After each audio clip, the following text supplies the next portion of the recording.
God, you're gonna love it. Hey folks, welcome to the AI Chicks, where we're providing you cool conversations about AI for all.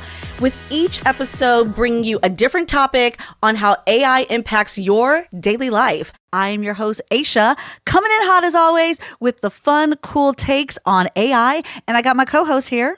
Hi guys, I'm Lana Howe, and as always, I'm bringing that entrepreneurial energy with a dash of charisma and lots of curls. Yes, the curls are curling today, you guys. So today we're going to be talking about the economic impact of AI. And we have a special guest making a comeback, Toby Sharp, the lead software architect at Google's augmented reality division. He's joining us again with a lot of great new insight to share with us on AI and the economy.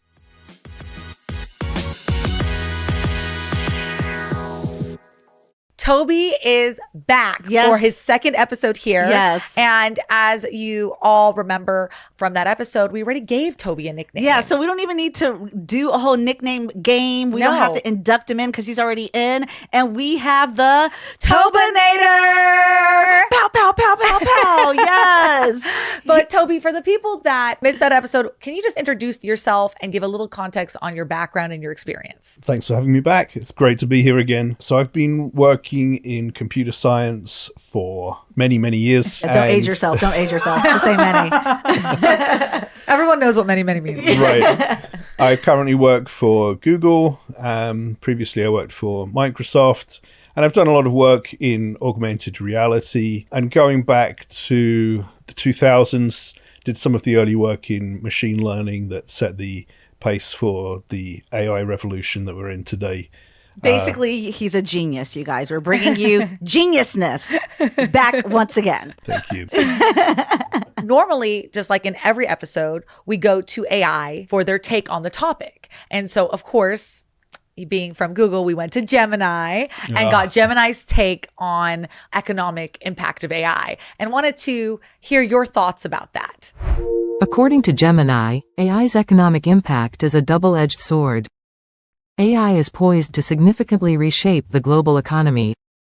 While it offers immense potential for increased productivity and innovation, it also raises concerns about job displacement and economic inequality. AI can automate repetitive tasks, freeing up human workers for more complex endeavors, but it also risks automating jobs traditionally performed by humans. The distribution of AI's benefits may be uneven, exacerbating existing economic disparities. Overall, the economic impact of AI is likely to be complex and multifaceted, requiring careful consideration and proactive policy responses. Go. What are your thoughts on what I had to say? Well, I agree with it being complex. And, we could talk about things like job displacement, but that's really the very nature of technological progress, even going back to the combine harvester. As we find ways to derive value and productivity for less input and less energy and less cost, then that necessarily is disruptive. And this really goes for the entire history of innovation and technological progress. And so I think AI is the latest installment of that, the latest wave that we're on the cusp of now. But for example, we could look back the last 20 years and see how the internet has been disruptive to the way that businesses used to run and how it's changed the economic landscape. And how we communicate, everything. Everything. Yeah. Travel. How we travel, how we move, how we do everything. Everything from bookstores, record stores that used to exist on the corner store, like paper maps. All of these things have been dematerialized to a form that's much closer to just energy and telecommunications, which is necessarily going to be more efficient, but it changes the landscape of jobs and human effort at the same time.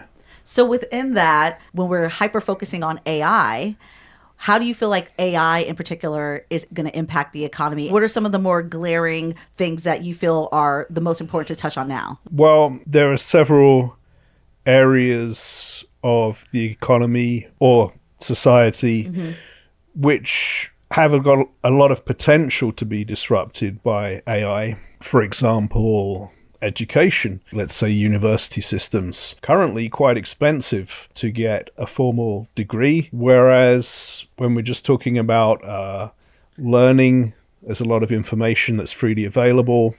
And if you had an AI instructor guide that was personalized to your own learning, you can see that people might be able to learn at their own individual pace the topics that they are motivated to learn for less financial expense. Yeah.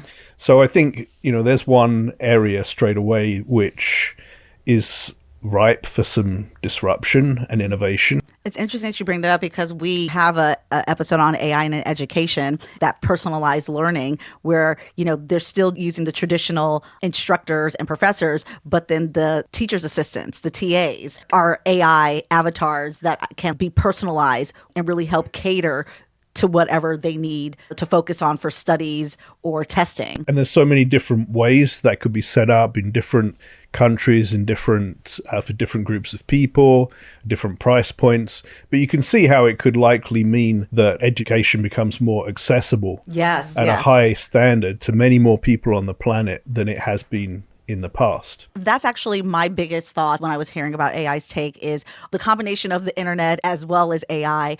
It allows for so much access in socioeconomic classes that wouldn't have been able to have those types of capabilities before. And so I'm curious what you think about the globalization that is happening on top of the innovation. Yeah, I see what you mean. Definitely, I think with the internet giving people much more reach for their business. But yeah, I think that's something that AI could have a strong focus on because the language models that we are getting used to playing with now are also wonderful at translating from one language to another. And so it's easy to see how language barriers might become less of a problem. Exactly. Because of translator AIs. We've even seen that with also the dubbing in entertainment. In entertainment, we've seen it directly in the fact that a filmmaker who has a project that's in English or a localized language, now you just open up the marketplace for them with using dubbing AI to have their films be done in so many other languages that they couldn't originally afford or that they didn't have that reach. That's one small example of thousands of ways that AI can help impact. And of course, the video can be edited to do the lip sync. Yes, exactly. When we're talking about AI and the economy, it's multifaceted, it's a complex, there's layers to this. One of the things that excites me about AI is AI being able to increase productivity by reducing costs and improving efficiencies. So then to your point, what comes from that is job displacement. People are going to lose certain jobs that are repetitive, like customer service reps. I think that's a common example. While I still think that there should always be a human you could get to eventually. There's a lot of problems you can solve by having technology handle it. Oh, someone wants to make a payment. Someone wants to get a refund. You don't necessarily need a live human to do that. But also with job displacement comes job opportunity because there's a lot of jobs, particularly in the AI space with AI advancement, data science. There's more of those opportunities as companies are trying to integrate more AI features. And that's going across all companies, whether they're a marketing company, whether they are a entertainment company, even if technology isn't their core feature, they're going to look to put in more AI to kind of keep up. And when I was thinking about globalization, I was just thinking about PwC released a study, a global artificial intelligence study, and it said AI may contribute up to $15.7 trillion by 2030. And 2030 is not massive. That far. Exactly. That's a massive number and it's coming up real quick. Yeah. So that just kind of shows you AI's impact that it's going to have across industries and different sectors. Okay, what does that mean to the everyday person when we're talking about the economy? And that to me is what's very fascinating. We're seeing the speed in which it's happening. You've talked about the speed a lot. The advancement of this is so fast. Because technological progress is an exponential curve. Each step builds on the step before. So it increases rate over time. If you look at like the first 10,000 years of history, nothing really happened. And then, somebody invents a plow or something. And then 1,000 years later, something else happens. And at some point we get the printing press and people discover dynamite and steel. And we get an increasing technological progress as the microprocessor is developed and then the internet. And each step forward is greater than the one before. So that's why it's an exponential curve. You can see that with Moore's law, for example, where the number of transistors doubles every 18 months, and certain network effects as well. They grow exponentially based on the size of the network. And if you look at an exponential curve, like at the beginning, it's not really doing anything. It looks flat. But later on, it looks like it's going up at an incredible rate. It just leads to the next thing and the next thing. I mean, even your phone in your pocket is like 100 times more powerful than computers of a decade ago. Yeah. But let me give you a slightly different perspective on this issue of job impact. I've talked to a lot of people about AI and the impacts, and one of the things that I hear frequently is that people are worried about AI because they're worried that a computer's going to be doing all the work instead of humans. But let's think about that for a minute. Okay, let's go down. Let's go on this rabbit hole. Yes. Let's go. Because everyone's worried about that. Why would we be worried that computers are doing all the work for us? Wouldn't that be a good thing? Well, I think that what they're, you're right, actually, it is a good thing. You don't have to do the work that you hate. Wouldn't that be amazing? Well, I think people are also correlating it with getting paid, right? Yeah. Because that's really what it is. That's the real issue. Yeah, the issue is not, of course, the actual I job. would love the computer to do all of the work. But then what for most people would say, but then the paying is what they're afraid of. You're tying it to compensation. That's really what people are worried about, Yes. is how does the financial system work? Yes. But people don't typically separate these things out in their understanding. So many things are lumped together. Yeah, Yes. yeah. Let's, for example, we've talked about the technological progress, how we get more and more value and productivity from less and less energy or less and less cost. What that means is that prices will go down because things get cheaper. It should be going down. It's a necessarily deflationary force. Yes, yeah. As things get more efficient. And that sounds good, right? If prices were always going down. But then we could ask, well, why are we not seeing that then? Exactly. Despite however many years of technological progress now. But when we look at the price of consumer goods or the cost of houses or anything else, we see actually it's going up and up and up all the time. Yeah. And why is that? Well, that's now getting into a whole other layer because it's the technology itself is not actually the thing that is driving the cost up. Right. It is the business infrastructures. It is the industries that are following a different financial profit margin model. The technology exists within an economy of goods and services, but the economy of goods and services is built on top of a monetary system. Yes. And it's the monetary system that determines in the end whether prices are going up or down. Because so people don't blame inflation on AI. the central banks are in charge of money creation. And if you create units of money faster than the economy can grow productivity, then prices will go up. And because we live in a monetary system that's based on debt rather than money, like most of what people think of as money is actually credit. Right? It actually comes from loans, like bank deposits. So because our system is based on debt and governments, including the US government, owe such a large amount of debt, like more than the GDP, that means that the idea of deflation is really intolerable because the value of that debt would be going up over time, whereas inflation makes it come down over time. Yeah. And that's why the system will only tolerate inflation, not deflation, and why the central banks create extra money to keep padding to that. keep that the makes difference sense. going. Yeah. And the more that technology progresses and productivity benefits, the faster they have to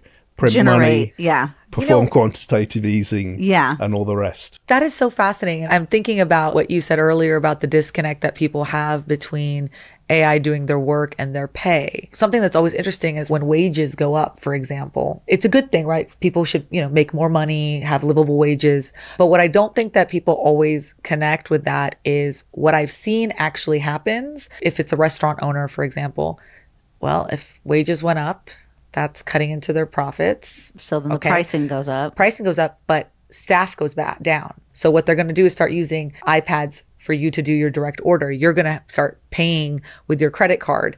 And the staff is only there to serve you the food, make the food. And even now there's restaurants there's no staff. It's completely it's all robotic. Yeah, it's all robotic AI. But that's what happens, They make though. their burgers with robots? Yes. Okay, we're going there next, Toby. Yes. But I'm bringing this up because I think sometimes people look at things in a very isolated situation. They don't realize that there are implications, and that also has a bigger implication also on the economy, because now when you raise costs in one area, and I'm not being for or against it, I'm just explaining the situation, that's allowing costs to go up. They're going to find a way to use technology to bring that cost back down, and that might impact the results. So there could be job displacement, not even based on just AI. Or technology. Or technology, but they're going to use technology to try to address the situation. So I think people need to be aware of those connections. There's a domino effect. There's a variable changes that happen when restaurants and different small businesses and just businesses in general are bringing up the prices of their goods and services and their products. Then that's when people are seeing the cost of living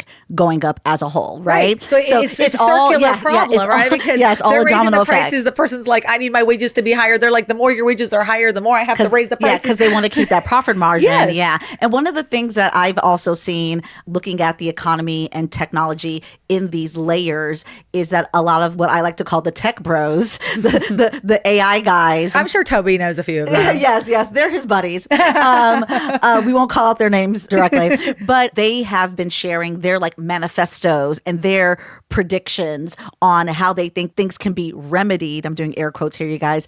Sam Altman, in one of his write-ups, was basically proposing that he thinks eventually there may need to be like a universal income. It's interesting because there are individuals that are part of the tech community, this AI revolution, who are realizing that, yes, there might be job displacements, job elimination. That is a completely separate conversation from a financial and a monetization system. So how do we remedy that? And so a lot of them have been talking about some form of universal income.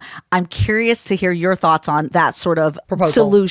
I guess I have kind of some conflicting thoughts on it, because on the one hand, I can see that if we have massive job disruption and unemployment because of our AI revolution, and by the way, or any tech revolution at that point, that'll include me. I write code for a living, and computers are getting rather good at writing code. Yes. AI is writing its own code. Right. Yeah. AI is AIing itself. Really, you want to be a plumber or a hairdresser, and that doesn't include me. So if we did see vast job disruption and unemployment from AI revolution, then some kind of UBI might be necessary, or it might make sense. At the same time, I'm not a huge fan of government action, big governments, major taxation. Yeah, like a blanket, like a blanket rule. Government so of I think solution. It might be tricky to sort out exactly how that works. But I can see in general that, like I said, why should we be worried if computers are doing all the work? Like, if computers are doing all the work, maybe the computers are paying us. I don't know. And they find a way to keep us eating and sleeping and clothed and alive. I like that idea. Yeah. Hey, my robot's paying me. Thank you. Well, on the complete flip side of that, we're talking about massive job disruption, tons of elimination, UBI system in place. But then on the other end, we're seeing also articles and conversations in the tech space about there could be a new norm of billion-dollar companies being run by one to a handful of people because of AI. One day there can be these small businesses where it's a successful operating, big profit margin, high evaluation company, primarily operating off of tech and AI, and you really only have one to a handful of people running it. And I know we've seen certain AI startups out of the gate without any product, can't promise any revenue anytime soon, and they're fundraising $1 billion right out the gate. Are you talking about SSI? Yes. Exactly. Getting in a round of investment isn't the same as having no, but I'm just saying, it's like I'm just pointing out the two parallels. It's very interesting that when we're talking about economy and AI and this tech revolution, especially in the tech industry space, because it's like these two polar opposite worlds of job elimination, universal income, or two people could launch a company and run it by themselves, and it's worth hundreds of millions and billions of dollars. I mean, I don't really know. We're going to have to wait and see. But I think the idea that two people are going to launch this billion-dollar company in a weekend, I think if it was that easy, then they'd have a lot of competition. And that might necessarily bring down the profit margin that they could experience, right? And that's how competition's supposed to work in a free market. Yeah. If it becomes that easy, then everybody would be doing it. Yeah. But if we continue to go down this rabbit hole, that could be a possibility. There's the pioneers of that they figure out how to launch a very successful company with almost no employees, and it has high profit margins and is very valuable and has great output and input. But then it does become the tent pole that then everybody else starts doing it as well. And then do we turn into this sort of entrepreneurial society where everyone just has their own businesses? Everyone's offering some sort of service or product or business where you're one or two people and everything else is AI. That's a whole other type of economic market. Well, I think that question's above my pay grade. But I think what's great about that question, Aisha, is that it's really giving people and our listeners an opportunity to think about the possibilities. Yeah. Maybe one day that could be a possibility, or some variation of shoot for the stars, and if you land on the moon, you did well. I definitely think that there's an opportunity for small businesses that are leaner in teams because they're incorporating technology. I still think to some level there probably needs to be people that are overseeing what's going on, fixing the problems, making sure, because at the end of the day, there has to be some oversight to what's happening, and you have to fix the problem. If you have marketing, for example, going on and something happens with your, there's a tech glitch and your email campaigns aren't going out, you have to fix it. Even if you set everything up with the best of intention to be automated, things can still break, bugs can happen, updates didn't work, things like that. But I think it's an exciting opportunity to consider. And I think it's going to happen over time as we start incorporating more and more AI. But will it be completely run by just one person? I don't know. We'll see. That's the talks on the AI streets. I'm just running with it for the sake of this conversation. But I digress. Okay, yes. But I wanted to ask you, being someone who's been in AI for so long, do you have any thoughts on these valuations of AI startups, AI companies? Because that ultimately is impacting people's projections on the economy and what's going on in the marketplace. Well, I don't have a particular insight on that. I know of a few AI companies that their valuations are going up. From what I've seen, a lot of that seems to be justified. Let's talk briefly about self-driving cars, for example. Yes. A technology that isn't widespread right now, but if and when it becomes really feasible and scalable, could have a tremendous impact globally on the way that we commute. But also because one thing kind of feeds into the next. Yeah, it impacts the ancillary businesses around it. Right. If you have a car driving itself, then suddenly you don't really need your own car.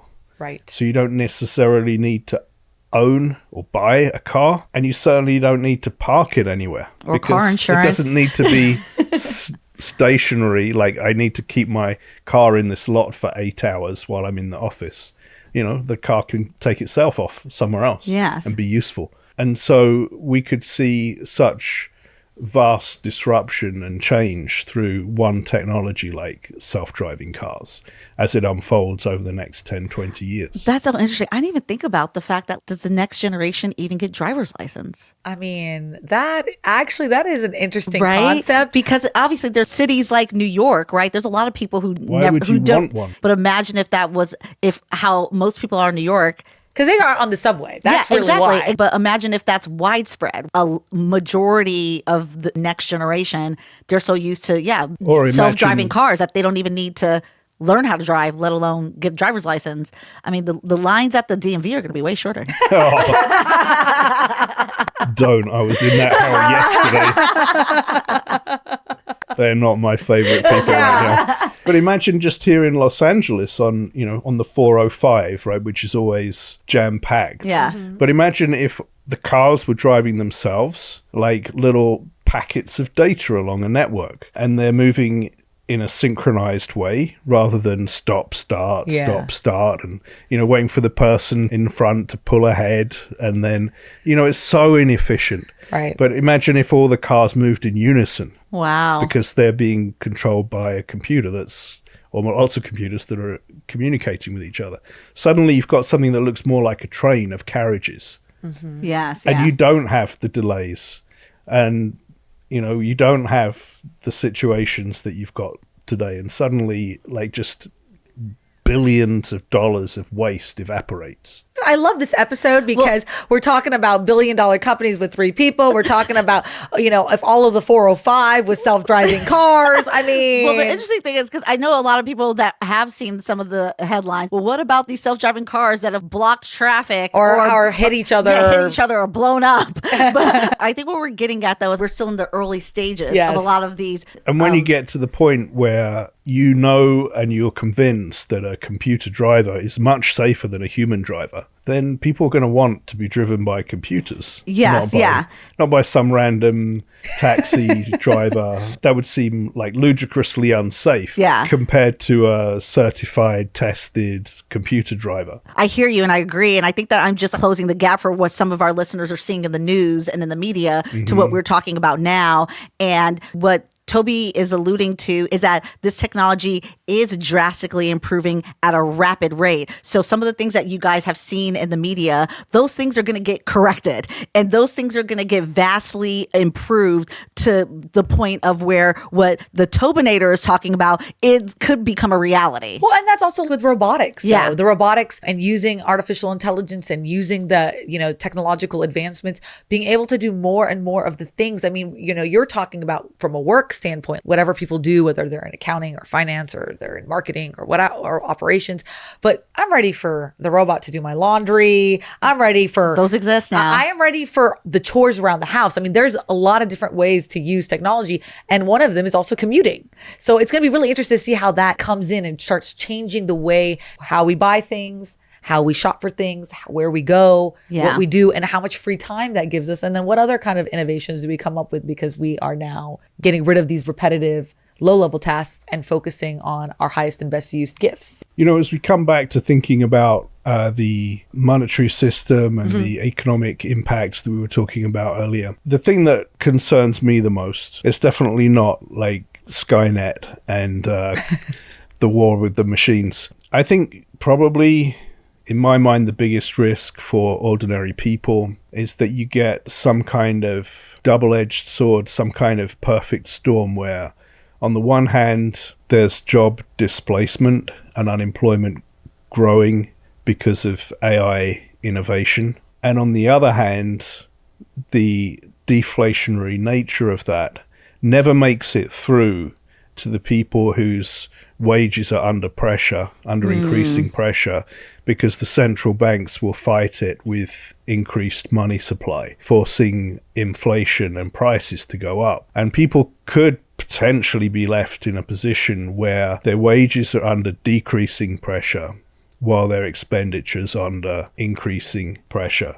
And that might be an uncomfortable place. I think we're probably thinking about the same thing, because I was thinking about the phrase of the rich get richer. No, we weren't thinking about the same thing. But go ahead if you want to say what you're saying. On that note is like there could be a dynamic that is not only AI or tech driven, but it's just because of the way the system is, that rich countries, or the richer get richer in a way, and potentially the poorer get poorer. Yeah, well, I think that's part of one of the unintended consequences of the monetary system that we have in place today. Okay, if that's the situation, then if you're in a job where that is going to happen, where you're going to feel that pressure on wages, what can someone do? Maybe one of the solutions is expanding their skill set to become more competitive in the marketplace so that they can go out and get better wages, whether it be learning more about AI and tech, or learning more about how to do other functions aside from what you're doing. Because the thing about it is like, that's a horrible position to be put in,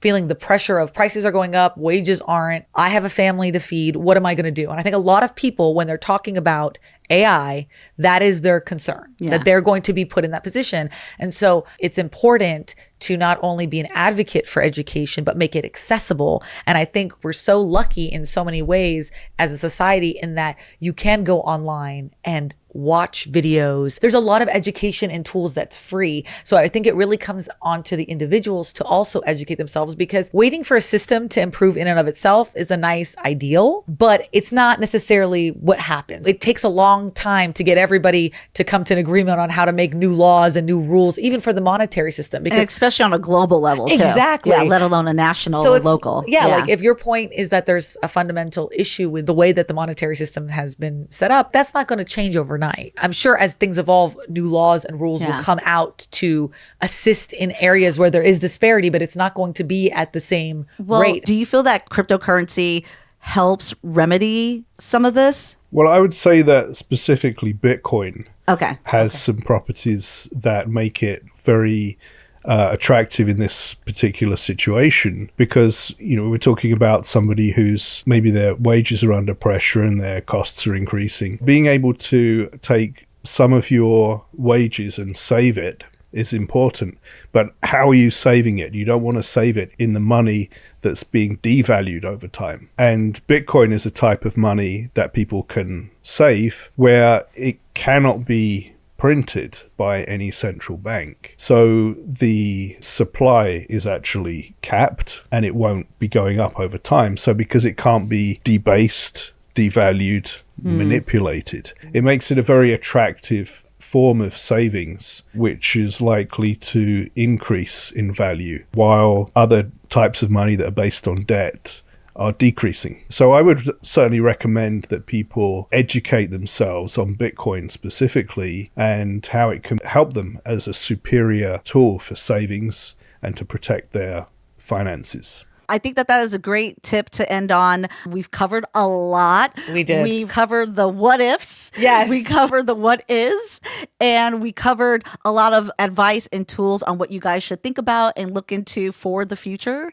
Thank you so much, the Tobinator. Thank you, Toby, for blessing Thank us you. with your knowledge and your presence. Every time we hang out with the Tobinator, I feel like I leave smarter. Oh, 100%. Yeah. I'm going to take a Mensa test after this. And just also the types of conversations, thank you so much for sharing always your experience and your expertise. It always just makes me feel like I've learned a little bit more about not just AI, but just all of the things that are around AI. Yes, so exactly. Appreciate you. I hope you enjoyed coming around again. Thank you. I love what you're doing, guys. Please carry on. Thank you. It's a pleasure and a privilege to be a member of the AI squad. Yes. You are. Thank you. Yes. All right, you guys. Well, thanks for listening. Make sure to subscribe, follow on all the social medias. And what else, Lana? Don't forget to grab the merch. All right, you guys. Take care. Bye. Listen to the AI Chicks on Spotify, Apple Podcasts, or wherever you get your podcasts. Video episodes are available on Patreon. And check out our socials at the AI Chicks.